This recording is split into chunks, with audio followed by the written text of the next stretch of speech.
దానం లాభాన్ని ఆశించకుండా చేసేది. అలాంటి దానాన్ని సూర్యచంద్ర గ్రహణ సమయాల్లో చేస్తే స్వర్గం వంటి పుణ్యలోకాలు లభిస్తాయి.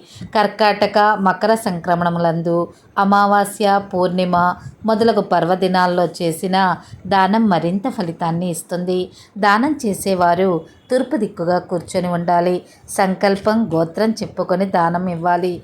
దానాన్ని తీసుకునేవారు ఉత్తరానికి తిరిగి తీసుకోవాలి. ఈ విధంగా చేస్తే దానం ఇచ్చిన వారికి ఆయుర్దాయం, పుచ్చుకున్న వారికి పుచ్చుకున్న వస్తువు అక్షయము అవుతుంది. దేవతలకి, బ్రాహ్మణులకి, గురువులకి, తల్లిదండ్రులకి ఏదైనా ఇస్తానని చెప్పి దాన్ని ఇవ్వకుండా మానేస్తే వంశం నశిస్తుంది. ప్రతిఫలాన్ని ఆశించి చేసిన దానం నిష్ప్రయోజనం అవుతుంది. దానం చేసేటప్పుడు వదిలే నీటిని భూమిపై విడిచిపెడితే ఆ దాన ఫలం సముద్రం కన్నా అనంతమవుతుంది.